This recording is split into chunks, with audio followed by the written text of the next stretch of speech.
Histoire de la pensée managériale, racines oubliées, percées nouvelles. Bonjour Cédric Poivret. Bonjour Jean-Philippe Denis. Cédric Poivret, vous êtes enseignant à l'université Gustave Eiffel, voilà, et vous avez coordonné avec Luc Marco, université Paris 13, Sorbonne Nord, ce numéro spécial de la RIPCO. Alors la RIPCO, pour les intimes, c'est la revue internationale de psychosociologie et gestion des comportements organisationnels.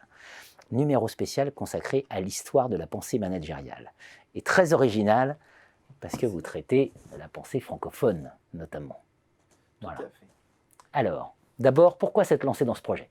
Alors, pourquoi s'être lancé dans ce projet? Alors, c'est vrai que c'est un projet qui date de longtemps et qui est assez personnel et qui essaye de marcher dans les pas un peu des travaux de Luc Marco. Mais l'objectif, je dirais général, et l'objectif du projet même, dans le cadre de ce numéro s'insère, c'est effectivement de faire connaître des travaux, plus ou moins anciens. On peut en remonter déjà même dès l'Ancien Régime, des travaux donc francophones.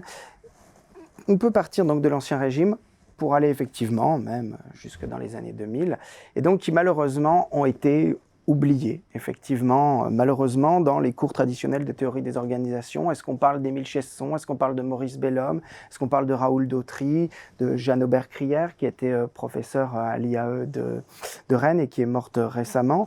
Ou effectivement, on pourrait aussi parler de nos grands auteurs francophones actuels, même aussi bien... Je vais essayer d'en citer quelques-uns sans vouloir blesser personne, mais évidemment, donc Alain-Charles Martinet, Romain Lofert, Yvon Pequeux, on pourrait tout à fait les intégrer. C'est ce que je fais, moi, dans mes enseignements, et ce qu'on a essayé aussi de faire un peu, effectivement, dans ce numéro spécial. Donc, faire connaître donc, des racines oubliées de la pensée francophone au sein, effectivement, auprès de la communauté des chercheurs en sciences de gestion aujourd'hui. Alors, question très utilitariste, voilà. Qu'est-ce qu'on gagne à aller revisiter ces racines oubliées? On gagne beaucoup de choses, et je pense que déjà la première chose, mais c'est un peu classique en histoire, c'est de prendre du recul, vraiment, et de se rendre compte que ce qui nous semble évident, c'est toujours la même chose, le poisson ne voit pas l'eau, il suffit de prendre un peu de recul, et puis effectivement pour voir des choses qui nous apparaissaient évidentes, qui en fait ne le sont pas. Et évidemment, ça permet effectivement...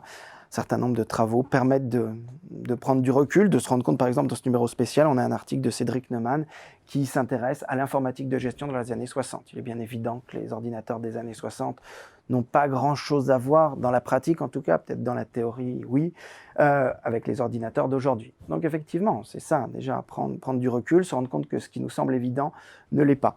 Également aussi, se rendre compte que ce qu'on croit qui est nouveau, ne l'est pas tant, évidemment. Alors ça, c'est pas moi non plus qui l'a montré, et je crois que Christian de Félix l'a montré dans un article dans The Conversation. La fameuse entreprise libérée, d'une certaine manière, avait déjà été expliquée, théorisée par quelqu'un comme Hyacinthe Dubreuil, qui est un auteur aussi, dont on reparle quand même un petit peu, mais qui a été oublié et qui avait un parcours très intéressant, qui était un mécanicien autodidacte, qui a travaillé sur l'organisation du travail et qui a écrit une trentaine de livres sur l'organisation du travail entre 1920 et sa mort, les années 70. Donc, c'est passionnant de vous écouter, parce qu'on se dit ça, effectivement, c'est enseigné nulle part.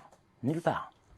J'essaye de l'intégrer dans mes enseignements, et effectivement, l'objectif, en gros, de ce projet-là, il est clair. C'est d'ailleurs un peu une illustration. Je ne cesse de répéter dans mes cours qu'on ne pense jamais seul. On ne peut pas penser seul, et bien souvent d'ailleurs, et c'est un peu dans le sens-là que Armand Hatchuel en parlait dans l'interview qu'il donne. Par exemple, on nous parle de Taylor, mais on ne parle pas de qui y avait autour de Taylor, aussi bien peut-être tous les auteurs anglophones qui y avait autour, et même tous les auteurs francophones qui, à cette époque, ont parlé de Taylor, et ils sont pléthores. Il y a des centaines de pages à la même époque de gens qui parlent de Taylor, qui parlent de gestion sans parler de Taylor même. Et effectivement, c'est toute une histoire qui est oubliée et que j'espère, par différentes initiatives, dont fait partie ce numéro. Mais avec Luc Marco, nous réfléchissons aussi à d'autres choses, à d'autres lieux, des revues, des rassemblements, pour pouvoir effectivement se rassembler et travailler sur l'histoire de la pensée managériale. Effectivement, l'interview que vous me faites l'honneur de m'accorder, effectivement, a pour objectif aussi d'être aussi un appel à toutes les bonnes volontés. Alors bien évidemment, voilà, si qui veut travailler sur l'histoire de la pensée managériale est évidemment le bienvenu pour travailler avec nous et se faire connaître. C'est ça aussi le plus important, aussi que tout le monde connaisse les travaux des autres. J'ai essayé aussi bien dans l'introduction et dans les 2 articles qui étaient parus en 2017-2018, entre autres, et je le remercie grâce à Baptiste Rapin, qui est maître de conférence à l'IAE de Metz, j'avais essayé de faire une bibliographie de vraiment tous les travaux qui ont été faits, ce qu'on pourrait dire l'histoire de la pensée managériale francophone.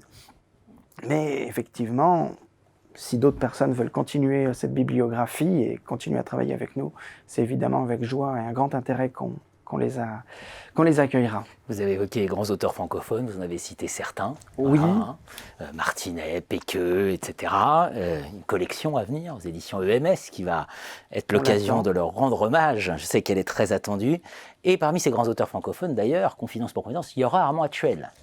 Et donc Armand Hatchuel, l'interview finale. Et là, vous évoquez les percées.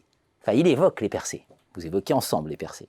Voilà. Revisiter ses racines, ça permet de revisiter les percées aussi.